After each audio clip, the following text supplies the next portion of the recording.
want to talk a little bit about treasure. In this monster manual, we have for each creature, shall we say, a black dragon. That it has treasure type H.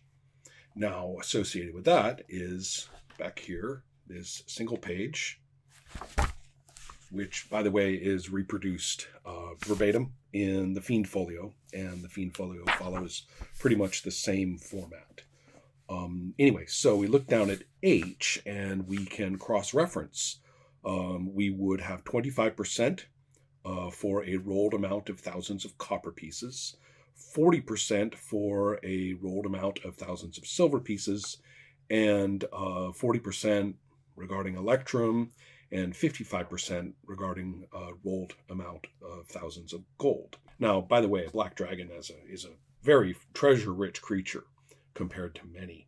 We continue with H and discover that, there is a rolled amount, 25% for a rolled amount of thousands of platinum. 50% for a rolled amount of gems, 50% for a rolled amount of jewelry, and 15% chance for there to be any 4 maps and magic, plus 1 potion, plus 1 scroll. All right, so Black Dragon is potentially quite a haul of treasure, although, remember, dice are dice. The highest percent there is 55%. The lowest percent there for the maps and magic is 15%.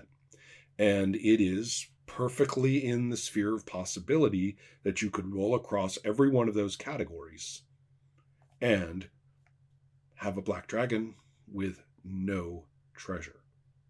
They're all like that. There's no enormous number.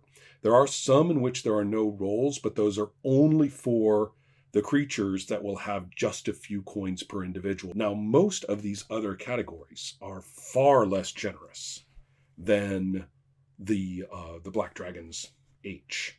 There are plenty of creatures that just don't have treasure.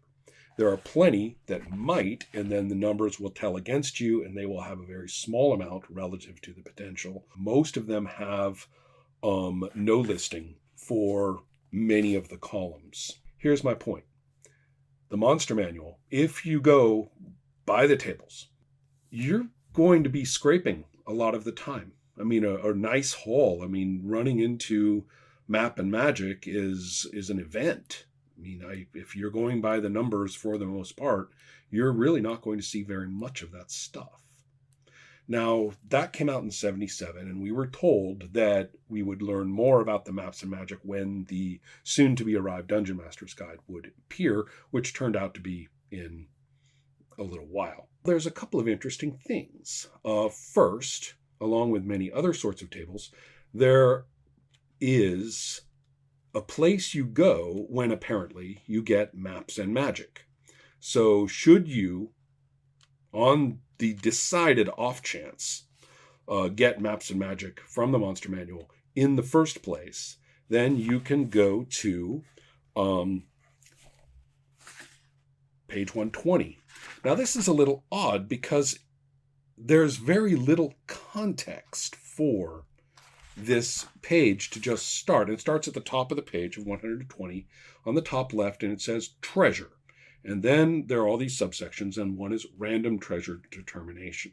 So there's no text, no orientations, no nothing. Not here.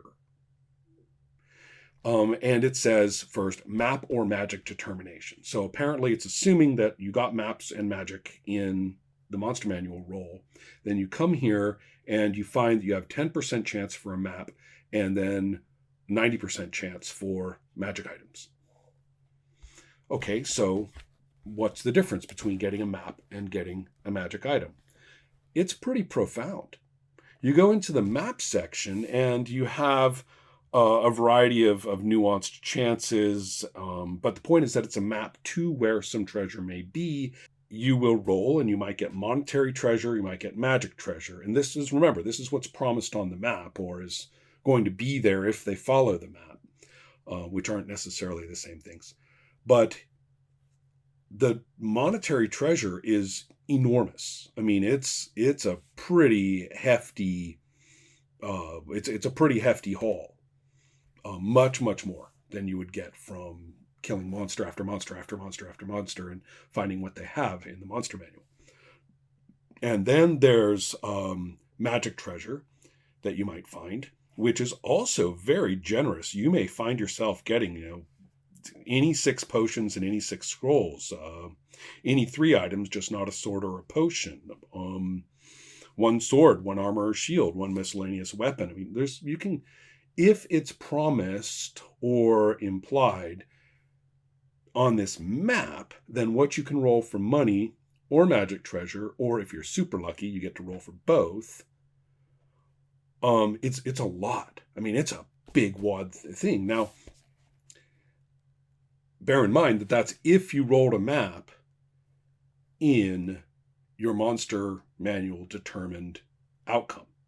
And those percentages are typically pretty low to get maps or magic. And then it's 10% out of the next chance check to get a map. So you're not going to find a whole lot of maps to a whole lot of hordes. And granted, they are very generous, but not every horde is going to have both monetary and magic items. So the statistics are pretty thin on this stuff.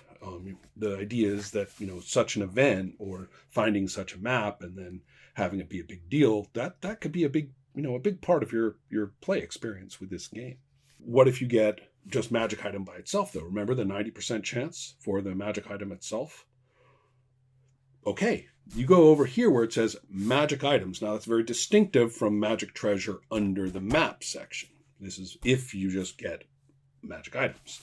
And here we find it's a lot less generous. It's an item. And you roll for the type, and then you go and you roll on there, and it's a thing. It's a scroll. It's a pair of boots. It's whatever you get, but it is a little thing. I hope you're seeing what I'm saying. If you go by the monster manual, and if you go by these even, you're going to get very occasionally a promise or a map that implies the existence of an amazing horde, or at least quite substantial. Otherwise, you're going to get the money as indicated by the monster manual, and you're going to get the item as indicated here, and those are quite iffy, and that's it. But look at what it was like to go to page 120 and you're not reading it very critically. You're not thinking about the monster manual. You're not playing. And all it says is treasure, random treasure generation. And you kind of miss that that's the map and the thing that's not here because you have a map to it. And you just start rolling. I mean, look, the tables are sitting there right there on the page. Just start rolling, and you're going to end up with these phenomenal hordes that, you just found. I mean, look, it says right there, random treasure determination. We found treasure. Okay, roll. Oh my God, I got, this sword, and we got this armor, and I've got this and that. So there's potential misunderstanding here. And it seems a little odd that this treasure section doesn't have much orientation toward that in terms of prose. And then we find back here, though, in the campaign section. This is what we should have been reading in regard to that context. First of all, monster population and placement, which is related, and then placement of monetary treasure, and placement of magic items running from 90 through 93. And these are some Mondo blocks of instruction. And they're very clear. Monster placement needs to be ecological or mythic. It has to have some kind of, I would like to say, fantastic integrity that those monsters are there at all. And it even goes so far as to say, no rolled table result is supposed to overturn that. Now, this is very odd considering that the second half of this entire book is pretty much nothing but, latter third, I would say, pretty much nothing but roll, get, up until your right turn, left turn in this random dungeon design that you're doing. But I think this is an artifact of different things stuffing the book from different sources, so that when we read Gygax's very careful, very articulate instructions about the placement of monsters, placement of monetary treasure, placement of magic items, it's all about how these things are special, and these things are exciting, and they have identity, and they have whatever underlying logic you know floats your boat. That's what it needs to be. And there's a big exhortation of don't just give. But here you are. He tells you not, at the very least, don't just shovel handfuls at them. Now, the mixed message of turning to that page, and it says, random treasure determination, and what, sort of hyperventilating teenager isn't going to just start rolling on that page thinking that they're making the treasure. Well, as I say, it ends up being a mixed message. And what are you going to do? Follow the objective looking table, or listen to this grumpy guy yell at you in these few pages? And so you're missing the entire aesthetic excitement of having monsters that you're happy to have. And the stuff in the book, I could go on about this, about how you play monsters as characters, which is all over the place in the book. It's an interactive phenomenon to play these creatures. That's lost. I mean, it's there in the book, but if you don't know it's there, and if you get distracted by these very rollable tables and you don't even know when you're supposed to roll on that table, it just says random treasure, so whoopee. And then there's these other things like those random dungeon makers in the back, which seem to have captured the imagination of a generation, when frankly, I think they're just filler. There seems to be two Dungeon Master's guides here. One that was very excited about fantasy and loved providing content for it, and looked forward to your encounters with it in all of the different ways it may manifest, table by table by table, aesthetic framework by aesthetic framework by aesthetic framework, profile of roles, profile of roles, profile of roles. There's that, and then there's this kind of chaotic, thrown together, reactive, have to use it, don't like it, have to make excuses for it, have to tell you not to do it, kind of jumble that kind of infests the text as well.